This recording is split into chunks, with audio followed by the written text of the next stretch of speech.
ஆன்மீக கலசம். வாழ்க்கை ஜோதிடர் திரு பி. முகுந்தன் முரளி.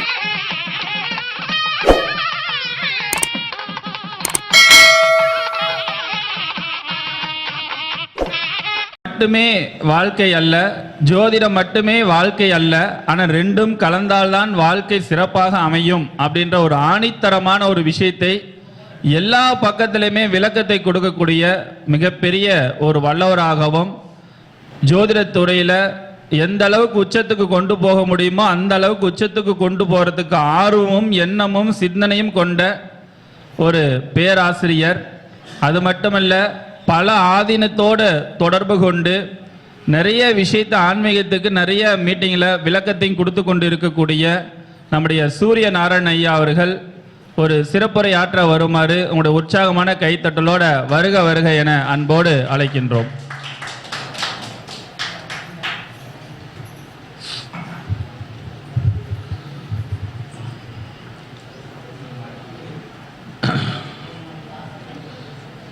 விபும் வேணுநாதம் சாந்தம் துரந்தம் ஸ்வயம் லீலையா கோபவேஷம் தனானாம் ஸ்வாம் பிருங்காகாந்தம் சாருகாசம் பரபிரம்மலிங்கம் பஜே பாண்டுரங்கம்.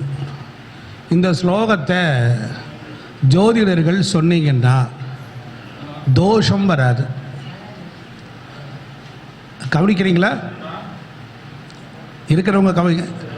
இல்லாததை சொல்லணும் இல்லையா? நமக்கு தெரிஞ்சதையே நாம் சொல்லுவதை விட தெரியாத விஷயங்களை கற்று கேட்டு ஆனந்தப்படுவதில் ஒரு சுகம் இருக்குது. அதனால் கருத்தரங்கத்திற்கு வந்தால் உங்களுக்கு ஒரு 10 பாயிண்ட்ஸ் கிடைக்கும்னா உங்கள் அறிவையும் புத்தியையும் ஞானத்தையும் தூண்டுவதாக இருக்க வேண்டும். அதனால தான் வள்ளுவர் சொல்கிறார், எப்பொருள் யார் யார் வாய் கேட்பினும் அப்பொருள் மெய்ப்பொருள் காண்பது தான் அறிவு அப்படின்னு சொல்கிறார். இன்றைய தினம் இந்த அற்புதமான மேடை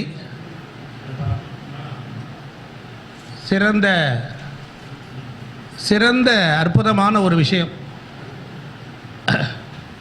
உலக சமாதான மகரிஷி சேவா அறக்கட்டளை, மகரிஷி ஜோதிட ஆராய்ச்சி அறிவகம் மற்றும் கல்வி மையம். த ஃபோக்கஸ் அண்ட் ஃபெய்த் ஜோதிடத்தில் ரொம்ப முக்கியம். எப்போவுமே ஃபோக்கஸ் அண்ட் ஃபெய்த் அது ரெண்டும் இருக்கணும். ஜோதிட கணிதம் பலன் உரைக்கும் முறை, இந்த 2 விஷயத்தில் நீங்கள் கில்லாடி ஆயிடணும். இன்றைக்கி எளிமையான முறையில் ஆசிரியர்கள் நிறைய மாணவர்களுக்கு பாடங்களை சொல்லிக் கொடுத்து கொண்டு இருக்கிறார்கள். எப்பொழுதுமே மூத்த ஆசிரியர்களை வணங்கணும். தொட்டியம் பெரியசாமி ஐயா அவர்களுக்கு நான் அவர் திருவடியை வணங்குகின்றேன். இந்த மையத்தை உருவாக்கி பல எண்ணற்ற மாணவர்களை உலகத்திற்கு தந்து ஜோதிட அறிஞர்களாக ஆகுவதற்கு இறைவன் எடுத்து கொடுத்த ஒரு அற்புதமான குழந்தை, நான் மதிக்கவும் மெச்சவும் தகுந்த முகுந்தன் முரளி ஐயா அவர்கள்.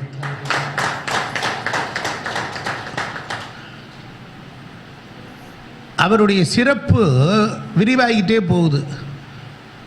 ஆகமம் ஆகி நின்று அன்னிப்பான் தாழ்வாழ்க. இது வார்த்தை எல்லாருக்கும் தெரியும். ஆகமம் என்ற வார்த்தைக்கு என்ன பொருள்? தொன்று தொட்டு வரும் அறிவு என்று பொருள். பள்ளிக்கூடம் என்ற வார்த்தைக்கு அறிவு மலரும் இடம் என்று பெயர். ஆசிரியர் என்கிற வார்த்தைக்கு ஆசு என்றால் குற்றம், சிறியர் என்றால் ஓட்டுபவர். மாணாக்கர்களிடத்தில் இருக்கக்கூடிய குற்றங்களை எல்லாம் போக்கக்கூடியவர் ஆசிரியர். ஆச்சாரியர் என்பதற்கு என்ன அழகம் என்றால், நாடும் நகரமும் நல் திருக்கோவிலும் அதை சார்ந்துள்ள நகரத்தையும் இறைவன் வான்வழி வந்த சிந்தையின் காரணமாக விண்ணிலிருந்து இறைவன் இறங்கி வந்து மண்ணில் தங்கி அவன் ஒரு வீட்டில் குடியிருக்கிறான். அந்த அருளை உலகத்திற்கு தருகிறான். அதில் உள்ள மாசு, தூசு, காசு போன்ற குற்றங்களை நீக்கி மக்களை செம்மைப்படுத்துகின்ற பணியை செய்யவன் ஆச்சாரியன். அப்படி ஆச்சாரிய வரிசைகளிலே ஜோதிட பிதாமகர்களையும் எண்ணிக்கொள்ள வேண்டும். ஜோதிட ஆசிரியர்கள் யார் ஒருவருக்கு அறிந்து ஆராய்ந்து பார்த்து உன்னத நிலை அடைந்து தனித்து தானே நின்று பொங்குதே வாழ்க்கை அஞ்சலி தும்பின்னு திருவிளையாடல் புராணத்தில் வருவது போல் தனித்து இருந்து ஆராய்ந்து பார்த்து தான் அடைந்த சுகானந்த பேரொழியை அப்படியே ஜோதிடத்திற்குள்ள அப்படி கொடுத்து தூவி விட்டால் அவர்தான் அறிஞர், அவர்தான் ஜோதிடர். ஜோசிஷம், ஜோதி என்றால் ஒளி, இஷம் என்றால் தெய்வீகம். அப்படிப்பட்ட ஜோதிட வேந்தர், ஜோதிட ஆனந்தத்தை உலகத்திற்கு தரக்கூடிய மதுரையிலிருந்து வருகை தந்திருக்கிற மீனாட்சி சுந்தரருடைய அருள் பெற்ற மீனாட்சி, சதய மீனாட்சி ஐயா அவர்கள் உலகத்தின் ஜோதிடத்தின் மணிமகுடம். ஏன்னா அவர் அளவுக்கு அதிகமாக புகழ் நடிக்காதீங்க, அவரிடத்தில் அல்ல குறையாத இருக்குது. ஒரு ஆய்வகம், ஒரு யோகத்தை, ஒரு நாளில் ஒரு நட்சத்திரம் வந்தால் 27 நட்சத்திரங்களில் 12 ராசிகளில் எந்த யோகத்தை எவர் பெறுவார், அந்த செயலை என்று செய்தால் எவ்வாறு சிறப்பாக இருக்கும் என்று எண்ணுவார். அப்படிப்பட்ட ஒரு அற்புதமான ஒரு நூலை எழுதி கொண்டிருக்கிறார். நம்ம எல்லாருமே நிறைய நினச்சிக்கிட்டு நமக்கு தெரிஞ்சதை வச்சு சொல்லிக்கிட்டே இருக்கோம்.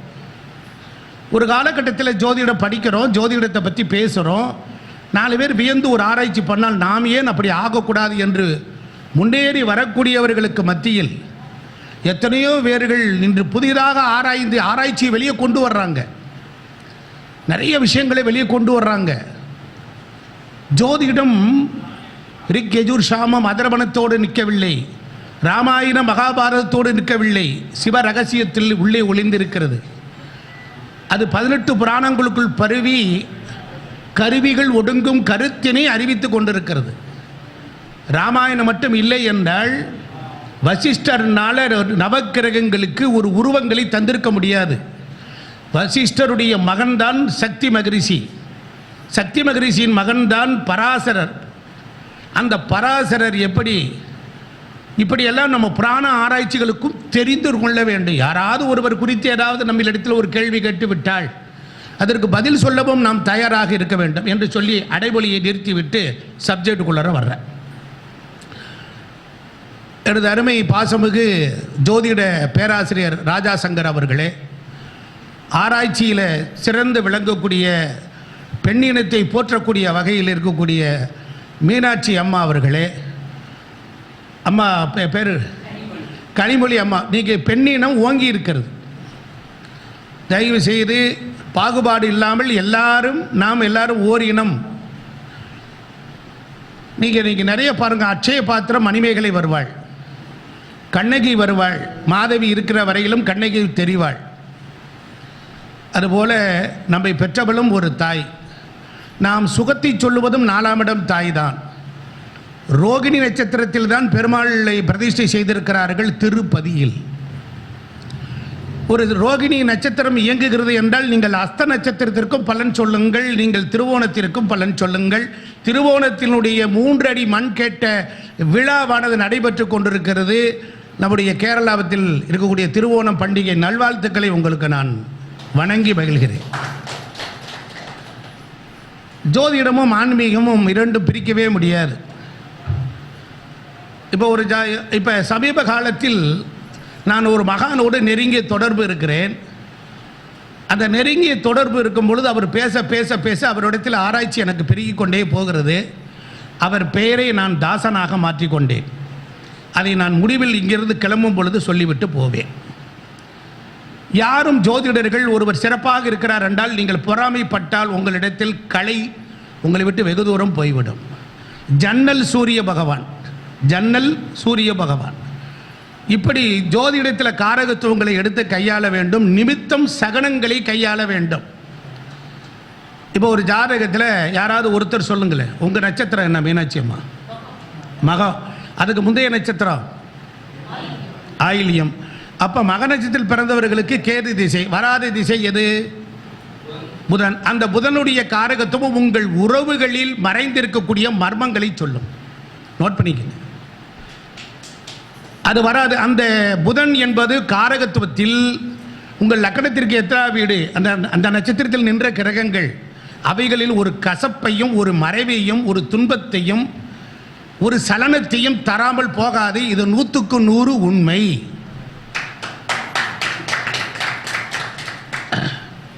அப்போ நாம் பிறக்கிறோம், ஒரு திசையை தீர்மானிக்கிறோம், அந்த திசையில் தீர்மானித்த நட்சத்திரத்தில் பிறக்கிறோம். அதற்கு முன்பு கடந்து வந்தோம். அது திசை இருப்பு, கற்பச்சல் இருப்பு. கற்பச்சல் இருப்பு ஒரு நட்சத்திரத்தில் மட்டுமில்லை, நட்சத்திரமும் நம்மை கடந்து தான் வந்திருக்கிறோம். அப்போ வராத திசை, வராத நட்சத்திரங்கள் நமக்கு முன்னாடி பிறந்தவங்களுடைய வாழ்க்கையினுடைய காரகத்துவ உறவுகளுக்குள் ஒரு மைனஸை சொல்லும். நம்ம சித்தப்பா பெரியப்பா அவங்களையும் சொல்லும், உங்களை சொல்லாது, உங்களை எதுவுமே செய்யாது. திரிசூனியம் என்று சொன்னால் திரிசூனியம் திருமணத்திற்கு மட்டும் பார்க்கணும். அந்த திரிசூனியம் என்ன சொல்லுகிறது என்றால், உங்கள் கடந்த கால உறவுகள், உங்கள் ஜாதகத்தின் உறவுகள், அவைகளில் இருக்கக்கூடிய பிளஸும் மைனஸையும் சொல்லும். அதை அதிகமாக எண்ணிக்கொண்டு தீமையான பலன்களை சொல்ல வேண்டாம் என்று உங்கள் திருவடிகளை பணிந்து கேட்டுக்கொள்கிறேன். அவைகள் ஒரு பொழுதும் நீங்கள் வக்கர கிரகத்திற்கும் நிறைய பலன்கள் எடுக்க வேண்டாம். நேரடியான பலன் சொல்லுங்கள். பலன் கொடுப்பதில் கொஞ்சம் பிச்சு கொடுக்கும், அவ்வளவுதான். ஜோதிட பலன் சொல்லுகின்ற பொழுது பல விதிகளை எல்லாம் நீங்கள் வைத்துக் கொண்டிருந்தால் பலன் வராது. பாவத்துள் பாவங்களை எடுத்து கையாளுங்கள், வெற்றி 100% உண்டு. தெளிவாக சொல்லுங்கள். அந்த விதியை பொறுத்தனும் இந்த விதியை பொறுத்த எதுவும் விதியே வேண்டாம். ஆரம்ப காலத்தில் இதை சொல்லிக்கிட்டே போங்க. அப்புறம் ஜவுசம் சாரங்க கேட்க வந்தவன் சொல்லுவான், நாம் சொன்ன பலன் இல்லாமல் அவன் ஒரு பலன் சொல்லுவான், இது இப்படி நடந்திருக்கு. அதுதான் விதி. அதை சொல்ல மறந்து விட்டீர்கள், அதை குறித்து கொள்ளுங்கள். அடுத்த ஜாதகம் வருகின்ற பொழுது அதையும் சேர்த்து சொல்லுங்கள். அனுபவங்களை தவிர வேறு ஆசான் உங்களுக்கு கிடையவே கிடையாது. எந்த ஆசிரியரும் ஒரு நல்ல ஜோதிடரை உருவாக்க முடியாது. The basic principle of the aspect the rule, அவளை தான் சொல்லித் தருவார். யாரோ ஒருவன் மட்டும் எங்கிருந்தோ வந்து ரொம்ப அழகா புரிய வச்சு விட்டு போவான். சூரியனுக்கு முன்னால புதன் இருக்கு, சூரியனுக்கு 6 கட்டம் வரையிலும் இருக்க கிரகம் அதை வளர்க்கும். சூரியனுக்கு பின்னால் இருக்கிற புதன் அந்த சூரியனோடு சேர்ந்து தான் நின்ற வீட்டின் வேலையும் எடுத்துக்கொண்டு சூரியனோடு வளர்ச்சி அடைவான். அது வரையிலும் குறிச்சிக்கணும். அதற்கப்புறம் அவன் திருப்பி 7ஆம் பார்வையா பார்ப்பான் பாருங்க.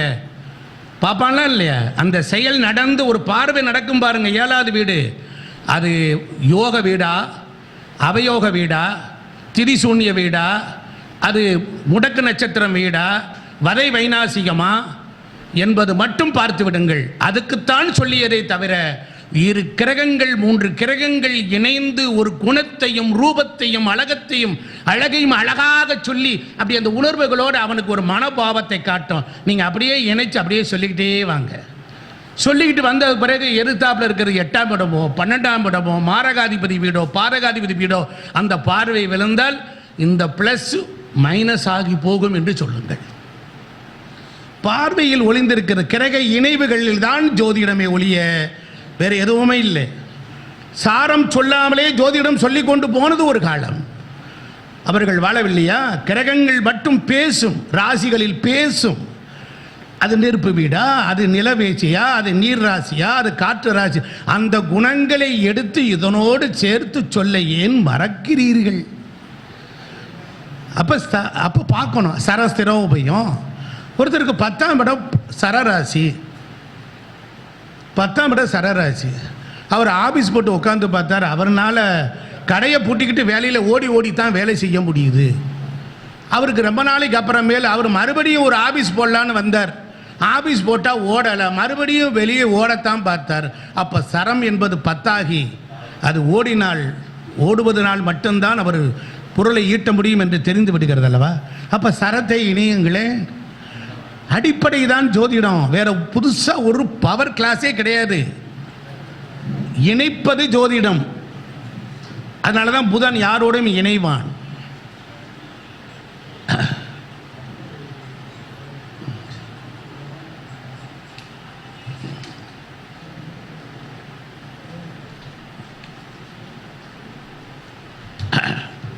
இப்போ நம்ம பாருங்க,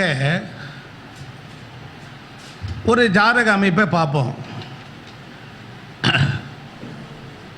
இப்போ இந்த துலாம் வீடு அப்படின்னு இருக்கு. துலாம் வீடு வந்து 7ஆம் வீடு. இப்போ துலாம் வீடு 7ஆம் வீடாக இருக்குது காலபுருஷத்துக்கு. துலாம் வீட்டில் இருக்கக்கூடிய பாவம் எந்த லக்கணமாக இருந்தாலும் துலாம் 4ஆவதா 3ஆவதா 11ஆவதா 12ஆவதா வரட்டும், அந்த வீட்டினுடைய தன்மைகள் கொள்கைகள் மாறிக்கிட்டே இருக்கும். என்ன இருக்கும்? கொள்கைகள் மாறிக்கிட்டே இருக்கும். ஏன் அப்படின்னு கேட்டால், இப்போ ஒரு துலாம் லக்னத்துக்கு ஒரு பொண்ணுக்கு மாப்பிள்ளை பார்க்குறாங்க. அந்த பொண்ணு கேட்குது, எனக்கு ஃபாரின் மாப்பிள்ளை தான் வேணுங்குது. கொஞ்ச நாள் கழிச்சதுக்கப்புறம் ஒரு கொஞ்சம் சொன்னதுக்கப்புறமேல் பார்த்தா, இல்லை சரி பரவாயில்ல நான் கல்யாணம் பண்ணிக்கிறேங்குது. ஏன்? ஐப்பசி மாதம் துலாம் மாதம். ஐப்பசி மாதத்தில் வரக்கூடிய தீபாவளி ஒரே தேதியில் வராது. ஒரு 5ஆம் தேதி வரும், ஒன்று 10 வரும், ஒரு 15 வரும், நவம்பர் வரும், ஏதோ லேட்டாக தான் வரும். புரியுதுங்களா? அதே போல் 10ஆம் இடம் என்பது தை மாதத்தை குறிக்கும். அந்த பொங்கல் பண்டிகை மாதத்தில் முதல் தேதியே வந்துடும். அப்போ 10 என்பது நிலையானது, 7 என்பது மாற்றத்தை சந்திக்கக்கூடியது.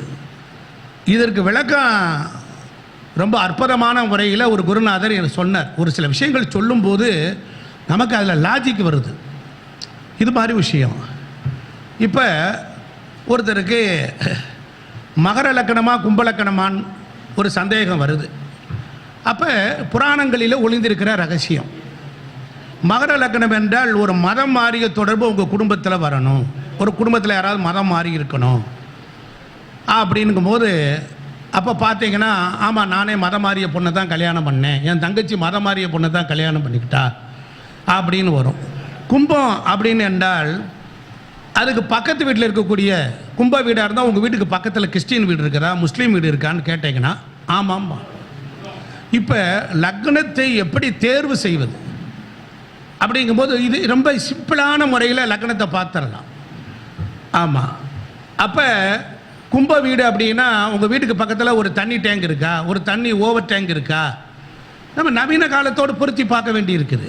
இன்னும் கும்பம் கும்ப கலசம். உங்கள் வீட்டில் பழைய திருக்கு பூஜாலாம் வச்சுருக்கீங்களா, உங்கள் வீட்டில் குக்கர் சம்மந்தமாக இருக்கா, அந்த வீடு பாவகிரகங்கள் பார்த்து அடிக்கடி உங்கள் வீட்டில் குக்கர் ரிப்பேர் ஆகுதா கேட்கலாம். புரியுதுங்களா? இப்படி ஒரு யார் பேசினாலும், இப்போ நான் பேசுகிறதெல்லாம் ஜோதிடத்திலேருந்து கட்டுரையிலேருந்து கிடைச்சது தான், கருத்தரங்கத்திலேருந்து கிடைச்சது தான். நான் புதுசாலாம் போய் எங்கேயும் படிக்கலை. அப்போ நீங்கள் எப்படி கேட்கணும், எனக்குள்ள எப்படி உள்வாங்கி இருக்கிறேன், அப்போ நீங்கள் எடுத்து எழுதணும், கையாளணும், அதை நீங்கள் ரீபிரயோகம் பண்ணணும். இந்த ஜோதிடத்தில் இன்றைக்கி எல்லோரும் இருக்கிறோம், யாரோ ஒரு வாத்தியார் சொன்னதை தானே நம்ம எடுத்திருப்போம். ஆனால் வாத்தியார் சொன்னதை விட நீங்கள் ஆராய்ச்சி பண்ணி பாருங்கள். இப்போ 10ஆம் இடம் மகரம், அங்கே பாருங்கள் 9 கூடியவர் நீச்சம், 8ஆம் அதிபதி செவ்வாய் போய் அங்கே உச்சமடைவார். அங்கு சடங்கு சம்பிரதாயம் மாறிய திருமணமோ ஒரு கலாச்சாரமோ வரும். அதனால தான் மகர லக்கணத்திற்கு செய்யும்போது இப்படி ஒவ்வொரு லக்கணத்திற்கும் அதற்குள் ஒளிந்திருக்கிற வாழ்வியல் ரகசியம் இருக்குது. அதுக்காக ரொம்பலாம் போய் கஷ்டப்பட்டு அதில் போய் பார்த்து லக்கண புள்ளியை சரி பண்ணி காலத்தை சரி பண்ணி ஆளுங்கிறகம் அதெல்லாம் வேண்டாம். அதெல்லாம் இப்போ இடையில வந்தது. நம்ம பராசரர்கிட்ட இல்லாத வித்தைகள் லோகத்தில் எதுவுமே கிடையாது. பாவத்துள் பாவம் தான் உங்களுடைய ஜாதகத்தை அடுத்த நிலை கொண்டு போகும். ஆமாம். இப்போ 10 முடித்து 11 போகும்போது கும்பம் 11ஆவது பாவம். 11க்கு எடுத்துக்கிட்டிங்கன்னா 11ஆவது படிக்கிறவங்களுக்கு அந்த காலத்தில் என்ன பண்ணுவோம், சின்ன 10 பெரிய 10ன்னு படிச்சிருப்போம். அதுக்கு +1ன்னு சொல்லுவோம். இப்போ சொல்கிறோமா இல்லையா, +1. 12க்கு +2 அப்படின்னு சொல்லுவோம். இது யார் சொல்லியிருப்பாருன்னு உங்களுக்கு தெரியுமா? தெரிஞ்சவங்க சொல்லுங்க பாப்பா. ஒரு தோரம் ஒரு கைதட்டு கொடுங்க. இதுக்கு மூல நூலில் இல்லை, முடக்கு நூலில் இல்லை. தயவு செய்து இனிமேல் இந்த சட்டையை கலட்டி போட்டுருங்க. இந்த மூல நூல் தேடுறது இந்த எந்த நூலில் இல்லைன்னார். எந்த நூலில் அந்த வாத்தியாருக்கு மூளை இல்லை அப்படின்னு நான் சொல்ல மாட்டேன். அவர் சொல்லலை. அந்த மூல நூல் வாத்தியாரே வேற அவதாரமாக ஏன் பிறந்து இப்போ சொல்லக்கூடாது? புரிந்தவர்கள் கைதட்டு கொடுங்க பாப்பா. ஒரு நாயகன் உருவாகிறான் சொல்றாருல, பாக்கியராஜ் பாடிட்டு போனானே இல்லையா? அதனால அதே மாதிரி தான் நீங்கள் சிந்திக்கிற ஆற்றல் குறைவு, எல்லாமே மனப்பாட செயல், எல்லாம் மனப்பாடம் பண்ணி அப்படியே ஒப்பிப்போம். அது எப்படி இது வரும்? ஒரு 5ஆம் பாவம்னா அது சூரியன் இருக்கான்னு யாருக்கு தெரியும்? நல்லா கவனிக்கணும். கிரக இணைவுகளுக்கு நாடி படிக்கணும். நாடி படிக்காமல் வெறும் ஜோசியராக இருந்து வேஸ்ட், கிரிமினல் வேஸ்ட். தயவு செய்து பராசரோட நிற்காதீங்க. நாடியில் தான் பாவக்காரக கிரகக்காரக இணைவு இருக்குது. இதையெல்லாம் நீங்கள் படிச்சீங்கன்னா நிறைய நிலைக்கு வரலாம். 12ஆம் இடங்கிறது கிறிஸ்டியனையும் முஸ்லீமையும் சொல்லும். ஏன்னா 12இல் புதன் நீச்சம். இப்போ புதன் பலமானால் பெருமாள் மீனாட்சி, புதன் பலம் குறைந்தால் பாகிஸ்தான் முஸ்லீம். எப்படி? மகர வீடு குழந்தை பிறந்து இறந்த வீடு, மகர வீடு குழந்தை பிறந்து இறந்த வீடு. சனி எங்கெல்லாம் போய் இருக்கானோ அந்த மகரத்தினுடைய குணங்களை கொண்டுட்டு போய் அங்கே சேர்த்துருவான். சனி எங்கெல்லாம் இருக்கானோ எங்கெல்லாம் பார்க்குறானோ, ஒரு 3, 7, 10 பார்வையினா 3ஆம் இடம் ஒருத்தனுக்கு நல்லா இருக்கணும்னா சனி நல்லா இருந்தால் 3ஆம் வீடு இயங்கும். ஒரு பாவத்தை இயக்கக்கூடிய ஆற்றல் கிரகத்தினுடைய பார்வைக்கு கொடுத்துருக்கிறான். நீங்கள் அதுக்குள்ளே ஆராய்ச்சி பண்ணுங்க. 4, 7, 8 செவ்வாய். செவ்வாயின்னா பூமிகாரகன். அவன் 4ஆம் இடம் சுகஸ்தானம். ஈரோடு மணியனையா அழகா சொல்லுவார், 4ஆம் பாவ சொத்தை கொடுன்னு சொல்றா அப்படிம்பார். 7ஆம் இடம் என்னன்னா அன்பா சொல்லு, அன்பா காதலா சொல்லுது, சொத்தை கொடுனார். செவ்வாய்னா சொத்து தான். அப்போ 8ஆம் பாவம் அப்படின்னா கொடுக்குறையான்னு சொல்லி எல்லாம் அடிதடி பங்காளிக்கிட்ட சண்டை வந்துடும். இப்படி ஒவ்வொரு கிரகமும் ஒவ்வொரு விதமாக இருக்கும். அப்போ மகர ராசி மகர லக்கணக்காரர்கள்லாம் வாழ்க்கையில் உயரும்னால் 9ஆம் பாவாதிபதி நீச்சமாவதினால் தந்தைக்கு பின் அவர்கள் வாழ்வில் உயர்வார்கள். ஒரு கிரகம் உயிர் காரகத்துவத்தை கெடுத்து விட்டது என்றால் பொருள் காரகத்துவத்தை கொடுத்துவிடும். ஒரு பாரகாதிபதி காரக உறவுகள் ஒருவர் இறந்து விட்டால் அந்த பாரகாதிபதி உயிர் காரகத்தில் கை வைக்க மாட்டார், அவர் பொருளாதாரத்தை கொடுப்பார். வெறும் காலமெல்லாம் மாரகாதிபதி பாரகாதிபதி இப்படியே சொல்லி நாம் ஜோதிடத்தில் விட்டு மேலே வரலை. ஜோதிடத்தில் முதல்ல தோஷம் பார்க்கறத நிறுத்திடுங்க. தோஷமே கிடையாது. ஜோதிடத்தில் தோஷம் இருக்கவே இருக்காது, குற்றம் இருக்கவே இருக்காது. நான் ஒரே வழி சொல்லவா? தாயின் மலம் மூத்திராதிகளில் பிறந்த நமக்கு தோஷம் தவிர வேற என்ன இருக்கு? மனிதனாக கூடுதல் அந்தஸ்து கிடைத்து கண் காது மூக்கு வாய் வழி வந்த சிந்தனை, படித்தல், அறிதல், ஆராய்ந்து பார்த்தல், உற்று நோக்குதல் போன்ற உயரிய குணங்கள் எல்லாம் இறைவனின் குணங்களாக மனிதனுக்கு தந்த பிறகு நமக்கு எப்படி இருக்கும்? எப்படி இருக்கும்? நாம எல்லாம் தெய்வம். நீங்க மனுஷன்னா குற்றம் உள்ளவன் இல்லை. மல மூத்திராதிகளில் தான் பிறந்தோம். தாயின் ஸ்டோனிதம் தந்தையின் சுக்குலம் 2 சேருது. பிறந்த இடம் என்ன மணக்கவா செய்து? காமத்தில் பிறந்து ஆகமத்தில் விளைய வேண்டும் என்றுதான் இறைவன் விரும்பி இருக்கிறான். அதனால தான் இறைவனுடைய 5 குணங்கள் நம்மளிடத்தில் கொடுத்துருக்கிறான். பகம் 6 அப்படின்னா என்ன? அறிந்து ஆராய்ந்து பார்த்து உன்னத நிலையும் உத்தம நிலையும் அடைய வேண்டும் என்பதை தான் மனிதன். மனிதன் என்றால் நினைப்பவன். புரிஞ்சிருச்சா? மனிதனுக்கு ஒரு மனம் என்கின்ற ஒரு கருவியை தந்திருக்கிறார், த சென்ட்ரல் ப்ராசஸிங் யூனிட். அந்த கருவி மனம்தான் சந்திரன். அந்த சந்திரனை அடிப்படையாக வைத்ததான் ஜோதிடம். நல்லா கவனிக்கணும். அப்போ மனம் என்கிற கருவி இருக்கு. அப்போ உண்ணுதல், உடுத்துதல், உறங்குதல், தன்னை போல் பிள்ளையை பேணுதல். நல்லா கவனிச்சிங்களா?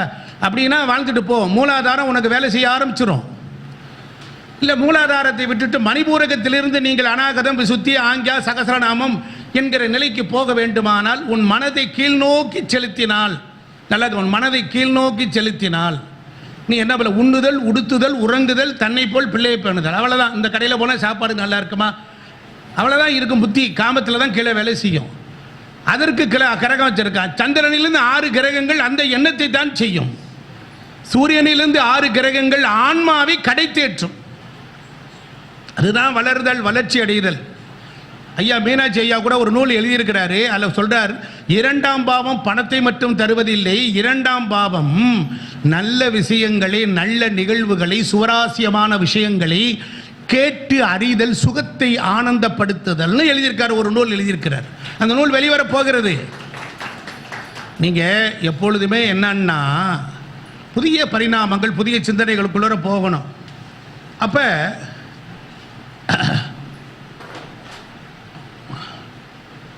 ஜோதிடத்தில் இந்த பலன் சொல்லுகின்ற பொழுது தயவு செய்து நான் ஒரே ஒரு கருத்து சொல்றேன். நான் என்னை திருத்தி கொண்டேன். எடுத்த உடனே பழைய ஜோதிடர் மேலே தான் நான் 20 வருஷம் 30 வருஷம் முன்னாடி படித்ததை எங்களுக்கு சொல்லிக் கொடுத்தது.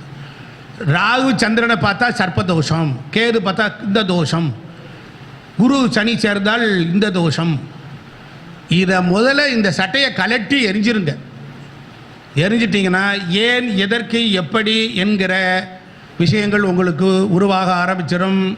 அதே போல் ஒரு கிரகம் ஒரு வீட்டில் நிற்கிறது என்றால் அவனை செம்மைப்படுத்துகிறது என்று அர்த்தம். எந்த வீட்டில் வேணாலும் எந்த கிரகம் இருக்கட்டும், அதனால் ஜாதகருக்கு ஒரு நல்ல பலன் கிரகங்கள். அதனால தான் ஞானசம்பந்த பெருமான் பாடுறார், ஞாயிறு பாடினார்ல, வேயிறு தோழி பங்கன் பாடினார். 4 வேதத்தில் ரிக்வேதத்தினுடைய நாயகனாக ஞானசம்பந்த பெருமான் வந்து சொல்றார், வேயிறு தோழி பங்கன் விட முண்டகண்டன் மிக நல்ல வீணை தடவி அப்படின்னு சொல்லி ஆசரு நல்ல நல்ல அவை நல்ல நல்ல அடியார் அவருக்கு மிகவேன்னு சொல்லிட்டார். அதுக்கப்புறம் இன்ன நட்சத்திரங்கள் ஆகாது இன்ன நட்சத்திரங்கள் ஆகாது அப்படின்னு சொல்றதும் பொய் என்று சொல்லிவிட்டார். எதை சொன்னார்? செம்மை பொருளாகிய சிவத்தை நீ உணர்ந்து விட்டாள் அப்படின்னு சொல்றார். அப்ப சம்பந்த பெருமான் என்ன நவகோள்கள் மகிழ்ந்து நன்மை அளித்திடும்னு பாலன் தேவராயன் சுவாமிகள் கந்த சஷ்டி கவசத்தில் சொல்றார். சொன்னாரா இல்லையா? கேட்குறீங்களா? நவகோள்கள் மகிழ்ந்து நன்மை அளித்திடும் நவமதன் எனவும் நல்லெழில் பெறுவர் எந்த நாளும் ஈரட்டாய் வாழ்வர். ஈரட்டுனா 16 செல்வத்தோடு வாழ்வார்னர் சொன்னாரா இல்லையா? அப்போ நவகோள்கள் மகிழ்ந்து நன்மை தானே அளிக்கும். லக்னம் சரியில்லைன்னா என்ன ஆகும்? தலையில் அடிபடும். அதுக்காக அப்படியே விட்டாங்களா? லக்னத்துக்கு முதல் வீடு எது? லக்னத்தை தலையை இழந்தாது பிள்ளையாருக்கு வேறு ஒரு தலையை பொருத்தி அவரையும் முதல் கடவுளாக மாற்றினார்களா இல்லையா? அப்போ நீ பிள்ளையார் வழிபாடு பண்ணனா, அதனால தான் அந்த காலத்தில் எந்த வேலை செய்தாலும் பிள்ளையார் கோயிலில் போய் சாமியை கும்பிடணும்னா, பிறந்தாலும் பிள்ளையார் வழிபாடு, செத்தாலும் பிள்ளையார் வழிபாடு. அப்போ நம்ம வாழ்வியலோடு ஆன்மீகம் இருக்கிறது. அது 12 பாவங்களை காப்பாற்றி கொண்டிருக்கிறது. அது நவக்கிரகங்களில் இருந்து நம்மளை இருந்து காப்பாற்றுது. அப்போ பரிகாரம் என்பது இயற்கையாகவே நம்மளுடைய பழக்க வழக்கம், மாண்பு. இதுக்குன்னு பரிகாரமே தேவையில்லை. இன்னைக்கு தமிழ்நாட்டில் இருக்கக்கூடிய பெரிய குருநாதர் பரிகாரமே சொல்றது இல்லை. பக்கத்தில் இருக்க பிள்ளையார கும்பிடல, பக்கத்தில் இருக்க காளியத்தா மாரியாத்தா கும்பிடு. அவர் வேடிக்கை சொல்வார், கவனிங்க கொஞ்சம். ஒருத்தன் இங்கிருந்து திருநாகேஸ்வரம் போகணும், இல்லை கோயிலுக்கு போகணும்ட்டு நிறைய பழங்கள் மாலை ஸ்வீட்டு எல்லாம் வாங்கிக்கிட்டு போகும்போது காரை நிப்பாட்டிக்கிட்டு பிள்ளையார் கோயிலில் எப்படி நின்றுக்கிட்டு சாமியை கும்பிட்டான். ஒருத்தன் ஓடி போய் ஒரு தேங்காய் உடைச்சான். அந்த பிள்ளையார் எட்டி எட்டி பார்க்குறாரு. எனக்கு மாலை போடுவீங்களாடா, எனக்கு ஜிலேபி தருவீங்களா, ஏண்டா நீ என்னை விட்டு போட்டு அங்கே போகிறீங்களேடா அப்படின்னார். இது கேட்கறதுக்கு கேலி கிண்டலாக இருக்கு. 1000 அர்த்தங்கள் இருக்கு. என்னை செவுட்டில் சப்புன்னு அடித்த மாதிரி இருந்துச்சு. எல்லா சாமியும் ஒன்று தானே, பக்கத்தில் இருக்க பிள்ளையாரும் ஒன்று தானே. பிள்ளையார் பட்டி இருக்க பிள்ளையாருக்கு மாத்திரம் என்ன செகப்பாவா இருக்காரு? ஏன் அதுக்கு மாத்திரம் விசேஷம்? ஏன் பக்கத்தில் இருக்க பிள்ளையார் அதுவும் ஆகமத்தில் தானே பிரதிஷ்டை பண்ணியிருக்கான், அதுவும் பிள்ளையார் தானே. எல்லா பிள்ளையாரும் பால் குடிக்கும் போது எவன் வீட்டு தெருவில் இருக்க பிள்ளையார் பால் குடிச்சானா இல்லையா? இல்லை அவன் மாத்திரம் ஓவியமாக குடிச்சிருந்தானா என்னால? அது விசேஷம்ட்டு போகலாம், உண்மைதானே. அப்போ என்ன ஆகும்னா, பக்கத்தில் இருக்கிற காளியாத்தா 3ஆம் பாவம் 4ஆம் பாவம் 4 கூடியவும் 3 கூடியவும் போயிட்டானா மாறிய அம்மா, அதில் சுக்கிரன் பார்த்தானா பட்டு உடுத்திய அம்மா, பக்கத்தில் ஒரு பட்டை வாங்கி கொடு. உனக்கு குலதெய்வம் தெரியலையா? பக்கத்தில் இருக்கிற மாரியம்மா இருக்கா, அவன் நீ தொலைச்சிருவேன்னு தானே பக்கத்தில் வந்து உட்காந்துருக்கா. உனக்கு இந்த அறிவை உனக்கு எந்த குருநாதையும் சொல்லணும்? என்ன சாமி நான் சொல்லுது? புரியுதுங்களா? 5 கூடையவன் கெட்டு போயிட்டான், 5வது வீட்டுக்குடையவன் குலசாமி கும்பிட்றான்னு கும்பிட்டுட்டு போல. அவன் குலசாமி கோயிலுக்கு போகும்போது நீ போ. புரியுதா? உனக்கு பக்கத்தில் லக்னத்துக்கு பக்கத்தில் கேது இருக்கா, ராகு இருக்கா, 2ல் இருக்கா. 2 பேர் ராகு கேது கிறிஸ்டின் முஸ்லீம் இருக்கான். அவனோட நல்ல உறவு வச்சுக்க, நல்ல உறவு வச்சுக்க, சந்தோஷமா இருக்கும். 7.5 செடி 8.5 செடி 10.5 செடியில் வரையே செய்யாது. இறுதியாக 5 நிமிடம். உங்கள் வீட்டை விட்டு வெளியே கிளம்பும்போது வீட்டை வணங்குங்கள். மண்ணை தொட்டு கும்பிடுங்கள், ஏறும் வாகனத்தை தொட்டு கும்பிடுங்கள். நீங்கள் 2 வீலரில் போனால் தொட்டு கும்பிடுங்க. அப்புறம் வனமாலி கதிசாங்கி சங்கி சக்கரீச்ச நந்திக்கு ஸ்ரீமன் நாராயணோ விஷ்ணு வாசுதேவோ விரட்சதுன்னு கும்பிடுங்க. வீட்டை விட்டு வெளியே கிளம்புறீங்க, வாசல்ல ராமர் பட்டாபிஷேகம். என் வீட்டில் எவன் பார்த்தாலும் அவன் ஜெகஜோதியாய் 1000 ஆண்டுகள் சுகமாக வாழ்வான். ராமர் பட்டாபிஷேகம் இருக்கட்டும். உனக்கு நெஞ்சில் ஆஞ்சியோகிராம் வராமல் இருக்கணும்னா ஆஞ்சநேயர் கோயிலுக்கு போ, ஆஞ்சநேயர் கோயிலுக்கு போ, போயிட்டு வா. அப்போ ஞாயிற்றுக்கிழமை அன்னைக்கு பாம்பு கிரகங்களை போய் வணங்கு. 4 to 6 ராகு காலத்தை முடிஞ்சிட்டு பாம்பு கிரகங்களை வணங்கு, அங்கே போய் இரு. அப்போ ஏன் கிரகங்கள் வருது? ராகுன்னா என்ன? போன பிரிவில் நிறைவேறாத ஆசை. கேதுனா நீ போன பிரிவில் நிறைவேற்றாத கடமை. நீ நிறைவேறாத ஆசையும் நிறைவேற்றப்படாத கடமையும் உன்னிடத்தில் இருக்கிறது. எந்த வீட்டில் ராகு இருக்கிறதும் போன பிறவியில் நீ அதை ஆசை உன்னை நிறைவேறல. ஆனால் இப்பிறவியில் ஒழுக்கத்திற்கு புறம்பாக சட்டத்திற்கு புறம்பாக நீ எப்படியாவது அடைந்து கபலீகரம் செய்துவிட வேண்டும் என்று இருப்பீர்கள். அந்த ராகு செய்யும் பொழுது கேது இழுத்து பிடிப்பதனால தான் தலை இருக்க வாள் ஆடக்கூடாது என்று என் குருநாதர் சொல்லியிருக்கிறார். நீ ஞாயிற்றுக்கிழமை 4 to 6 ஞாயிறு போற்றதும் ஞாயிறு போற்றதும் சொன்னார். ஞாயிறு என்றால் ஆதித்தன் என்று பொருள். ஆதித்தன் என்றால் சௌகரியத்தை தருபவர் என்று பொருள்.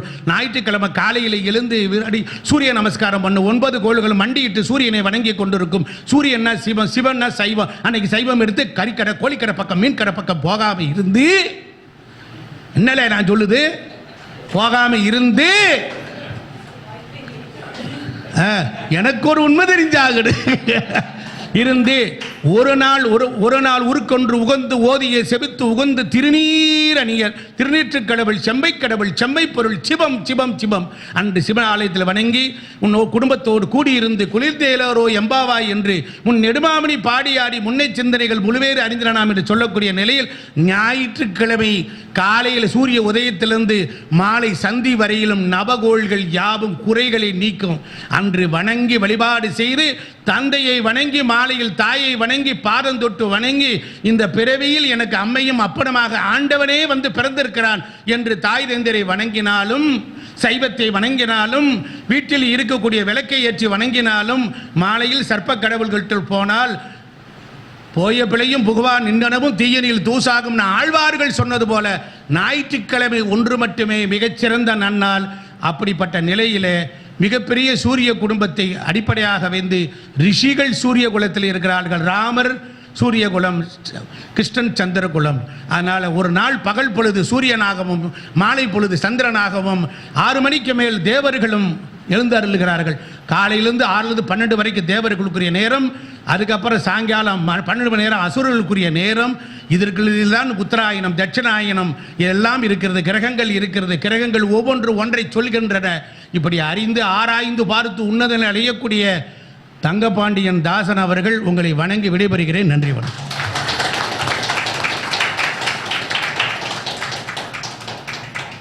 ஐயாவும் ரொம்ப நேரம் பேசிட்டாரு, என்னையும் ரொம்ப நேரம் நிற்க வச்சிட்டார். மகிழ்ச்சி. ரொம்ப ஒரு அற்புதமான ஒரு கருத்துகள். அதாவது ஐயா பேசும்போது கூட தூக்கம் வரும் அப்படின்னு ஒரு லைட்டாக சாஞ்சா கூட தூக்கம் வராது, தூக்கம் ஓடி போயிடும். ஏன்னா திடீர்னு எழுப்பி விட்டுருவார் ஐயா அவர்கள். அவ்வளோ அற்புதமான முறையில் சிறப்புரையாற்றிய நம்முடைய சூரிய நாராயண ஐயா அவர்களுக்கு இப்பொழுது நம்முடைய கிருஷ்ணமூர்த்தி ஐயா அவர்கள் வந்து பொன்னாடை போட்டி சிறப்பு செய்ய இருக்கின்றார். உங்களுடைய உற்சாகமான கைத்தட்டலோட